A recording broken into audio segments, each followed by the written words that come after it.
Ukrainian babka is a traditional sweetbread recipe that we make at Easter. Now, this recipe is my grandma's, and this is my #1 most cherished family recipe. Now, there are two interchangeable Ukrainian breads that are traditionally made around Easter, and people call them different names. I run into this every year.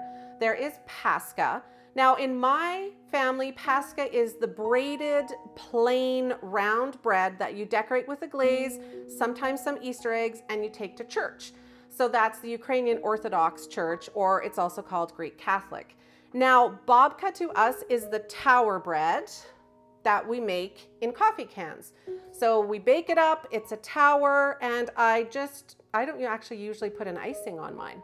I've noticed that families sort of choose one name or the other. So you will see this called Pascha, you will see this called babka. It's the same bread as long as it's the tower bread. Now, let's talk about the coffee tins, because every year I am asked where I find my stash of coffee tins. This is the traditional way of baking them. I found these at a garage sale. I'm going to link to the espresso brand that this coffee comes in, so you can still find it. Go check your local Italian center. So check the link for the product. Don't buy it there though, because it's too expensive. When you get them, you're going to remove the label, you're going to remove any of the glue. There is going to be a little rim inside of them. Take a can opener, remove the little metal rim, pinch with pliers any sharp points, because you've got to use it for bread and greasing, and you are good to go. I actually got all of these for free at a garage sale, and I ran with my box like a crazy Ukrainian baba to the car with my haul. And I think I got about 20 of these. So they get passed on to children in Ukrainian families. We guard these like dragons. Okay, it is time to get the babka going. I'm gonna tie my hair back, wash my hands, and let's get going. Now, there's actually some kitchen science behind why we are going to scald the milk in this recipe, and not many other babka recipes do that. When you scald the milk, the whey protein and other enzymes in the milk are changed, and the yeast feeds on it better, making a lighter, fluffier bread. Okay, so when a recipe talks about scalding milk, you want to get it, can you guys see that? To where it's steaming. You do not want to boil it, but at the point where it's steaming like this, your milk is scalded, and it does make a difference in your bread. Now, I actually ran out of saffron, so I'm going to half and half at this recipe. I'm going to use some saffron and a little bit of turmeric, because I'm not running to the store. So the saffron is going to need to dissolve in that, and sometimes it takes a while, so it's a lot easier when it's hot. Now, this is where you get the yellow color of the bread from.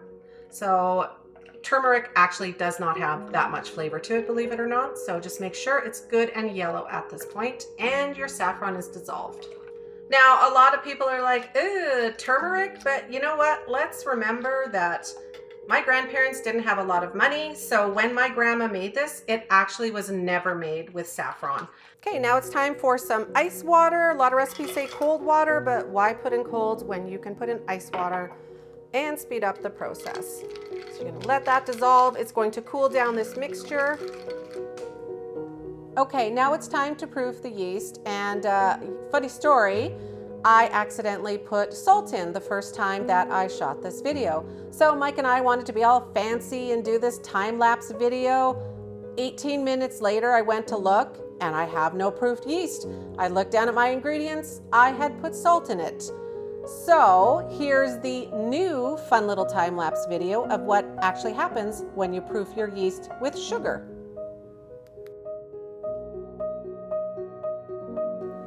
Now, the reason that we only use egg yolks in this recipe is, one, it makes this bread so much richer than putting eggs in. And two, it helps make the bread yellow.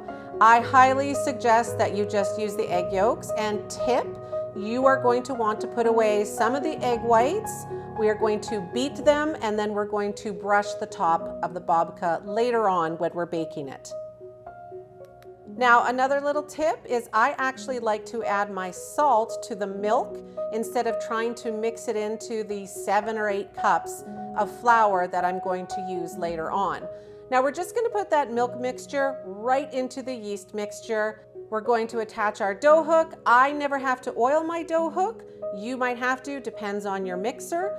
You're just going to start it on low, and we're finally going to start adding the flour to this. I start with 4 cups of flour because I know that it's not even going to be close to ready. After that 4 cups of flour, I put in the raisins, and then we keep going. You're going to keep adding the flour cup by cup until about 8 cups. Then you're going to have to judge what your dough looks like. On a humid day, you might have to add more flour, so get it up to 8 cups and then see where it is. You just touch it to see how tacky it is and add a little bit more if needed. This is the point right here. Look at how my dough is pulling away from the sides of the bowl. I know that this is really, really close to being done, and as long as when you need it in the bowl here, you should just have a little bit of dough sticking to your fingers. It should be beautiful and elasticy on the outside, but when you sink your fingers into it a bit, you're going to have dough clinging. That's how you know it's ready. Okay, so the dough is ready. Ta-da! There it is, all beautiful. So it is time to grease the tins. So just gonna set this to the side.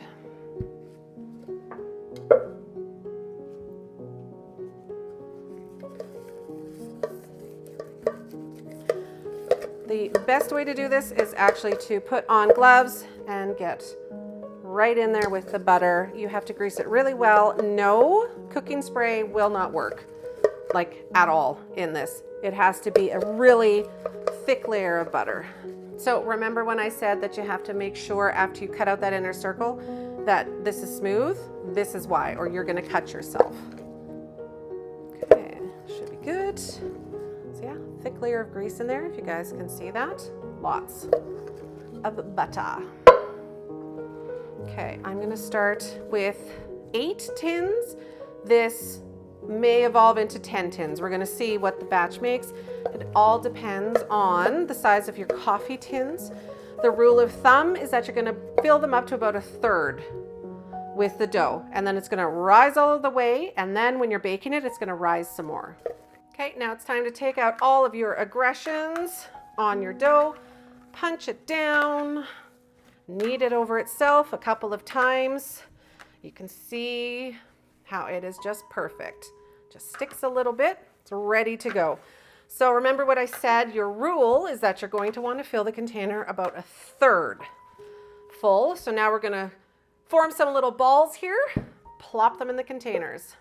So now this is the hard part, and actually this year I got a little bit scientific. I weighed all the dough balls to make sure they were the same, and they all came out to about 300 grams each. Now you're gonna see later on in the video that they actually didn't all bake up the same. However, I weighed them so that I knew each of these cans had about 1/3 in them, and that was 300 grams.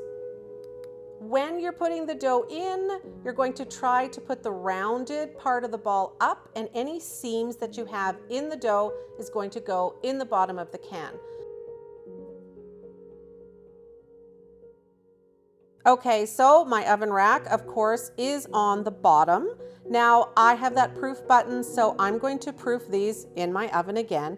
If you don't, just put them in the warm place, cover them up with a damp towel until they're ready to go, and then take that towel off. Now I'm gonna show you right here, this is what they're gonna look like. So when I talk about how this dough triples in size, I actually mean it. We are going to bake them from the get-go in the oven. You're going to turn it to 325 degrees Fahrenheit and bake them up. Now within minutes, you're going to have to put tin foil on top. The tops always brown the fastest, which is why we've dropped them to the bottom rack. When they're about 25 minutes in, we are going to use that leftover egg white. You're going to brush it on the tops of them to give the beautiful gloss. You can skip this if you've accidentally thrown out or eaten your egg whites, but it really does make them look beautiful. Okay, if you grease these well enough, you don't need to take a knife to them or anything. I'm going to show you how I take them out. So you're literally going to take this and just give it a little shake. You can feel it. It's not going to collapse the bread, don't worry. Now, I'm just going to shake it right out. Ta-da! Then you're going to put it there, and you're going to let it cool. I really hope you guys enjoyed this recipe because it took me all day to make this video for you. Happy Easter and happy baking. If you have any questions, just drop them in the comments below.